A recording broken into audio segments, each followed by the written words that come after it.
હર હર મહાદેવ। કેમ છો બધા? મજામાં ને?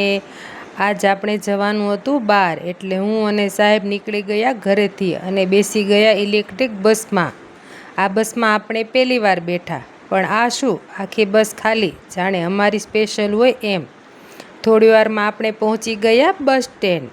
આપણે હવે બેસવાનું હતું બીજી બસમાં। અડધી કલાક બેઠા ત્યાં આવી ગઈ બસ અને આપણે નીકળી ગયા લાંબી સફરમાં।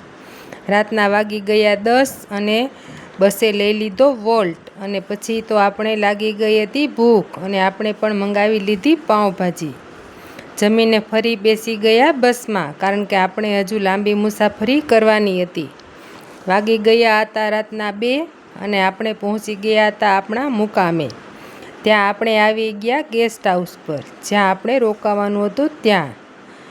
પણ ત્યાં તો શું, આખી રાત વરસાદ અને વાવાઝોડું, અને પછી થઈ ગઈ સવાર અને આપણે થઈ ગયા તૈયાર અને આપણે જવાનું હતું બહાર, પણ આખી રાત વરસાદને લીધે બહાર નીકળવાનું મુશ્કેલ હતું।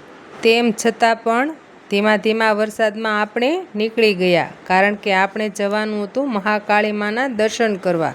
આપણે આજે હતા પાવાગઢમાં, જ્યાં આજે આખી રાત મુશળધાર વરસાદ હતો।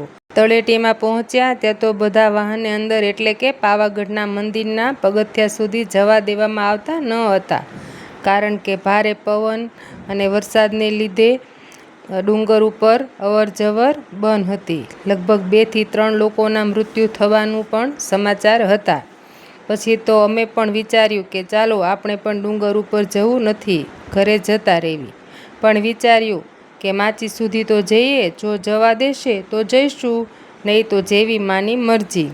વાહન જતા ન હતા એટલે 5 કિલોમીટર ચાલીને જવાનું હતું। સાહેબ કે ચાલીને જવાનું છે તો જવું છે કે કેમ?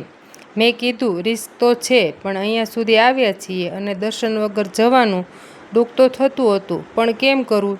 થોડી વાર વિચાર કર્યો પછી આપણે શરૂ કરી દીધું ચાલવાનું। કુદરતી વાતાવરણમાં ચાલવાની મજા આવતી હતી। ચાલતા હતા ત્યાં આવી ગઈ એક મસ્જિદ। કોની હતી એ આપણને કાંઈ ખબર નથી, પણ તેનું બાંધકામ બહુ જ જૂનું હતું, પણ ખૂબ સરસ હતું। જોઈને મજા આવી। ફરી પાછું ચાલવાનું શરૂ કરી દીધું। ધુમ્મસના કારણે દૂરનું બહુ ઠીક દેખાતું નહોતું, પણ ધીમા ધીમા ચાલતા રહ્યા। ફરી પાછું આવી ગયું જૂના બાંધકામવાળું ઇમારત। આપણને કોઈ પણ વિશે કાંઈ ઇતિહાસ છે નહીં, તો એ આપણે કહેશું નહીં। ઘણું ચાલ્યા પછી આપણે પહોંચી ગયા મંદિરના પગથિયે, જ્યાંથી આપણે ચડવાનું હતું ડુંગર।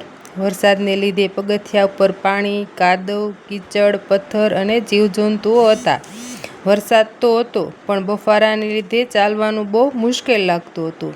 થોડી વાર ચાલવું, થોડી વાર બેસવું, એમ કરતાં કરતાં ચડવા માંડ્યા ડુંગર। ત્યાં ફરી આવી ગયો એક જૂના બાંધકામવાળો દરવાજો।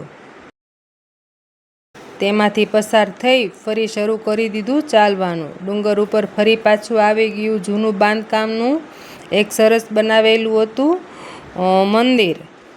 ખબર નહીં હવે મંદિર હતું કે શું, પણ આપણે જોઈને મજા આવી। ગરમીના લીધે ચાલવું મુશ્કેલ હતું, પણ ચાલવું તો પડશે જ। ચાલતા ચાલતા લાગી ગઈ તરસ અને આપણે પી લીધું ઠંડુ ઠંડુ લીંબુનું શરબત અને ફરી પાછું શરૂ કરી દીધું ચાલવાનું। થોડું ચાલ્યા ત્યાં આવી ગઈ એ જગ્યા જ્યાં રાત્રે પથ્થર પડવાથી 2-3 જણાના મૃત્યુ થયા હતા। જોઈને તો બહુ દુઃખ થયું। ભગવાન કોઈની પણ સાથે આવું ન કરે। ભગવાન તેના આત્માને શાંતિ આપે। ભારે હૈયે સાથે ફરી પાછું ચાલવાનું શરૂ કરી દીધું। ત્યાં આવી ગયું ખપ્પર જોગણી માનું મંદિર। દર્શન કરી અને ફરી ચાલવા માંડ્યા। જેમ ઉપર ચડીએ તેમ ધુમ્મસ વધતું જતું હતું। ચાલવામાં પણ તકલીફ પડતી હતી અને આપણે પહોંચી ગયા મંદિરના દરવાજે અને હજુ થોડા પગથિયા ચડવાના બાકી હતા।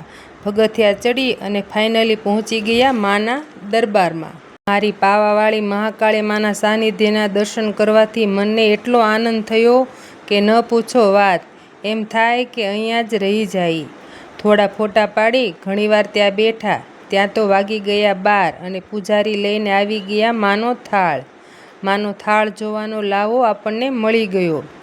પાવાગઢ તો આપણે 2 થી 3 વાર આવી ગયા, પણ નવું મંદિર બન્યા પછી પહેલી વાર આવ્યા। કેટલાય વખતથી મનમાં હતું કે દર્શન કરવા જવું, પણ માના હુકમ વગર ખોટું.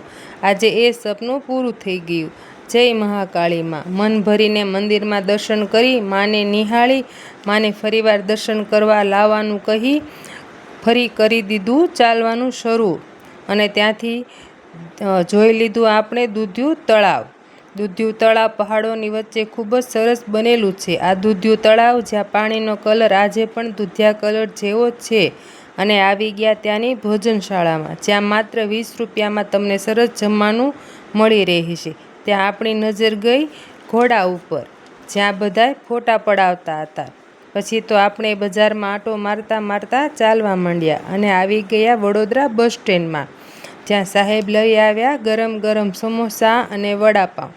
નાસ્તો કરી અને બેસી ગયા બસમાં ઘરે જવા માટે. થોડીવાર બસ ચાલી ત્યાં તો ટ્રાફિક જામ. લગભગ કલાક એક બસ ઊભી રહી. ત્યાં આપણી નજર ગઈ એક લારી ઉપર, જ્યાં વેચાતો હતો પાપડીનો લોટ. સાહેબને કીધું કે લઈ આવો ને ટેસ્ટ કરીએ. બહાર જઈએ એટલે ત્યાંની નવીન વસ્તુનો ટેસ્ટ કરવો જોઈએ. પાપડીનો લોટ ખાવામાં ખૂબ જ સારો હતો. અને પછી પાછું આપણે શરૂ કરી દીધી મુસાફરી. જો તમને મારો આજનો વિડીયો ગમ્યો હોય તો લાઈક કરજો, શેર કરજો અને હા, સબસ્ક્રાઈબ કરવાનું ભૂલતા નહીં. જય શ્રી કૃષ્ણ.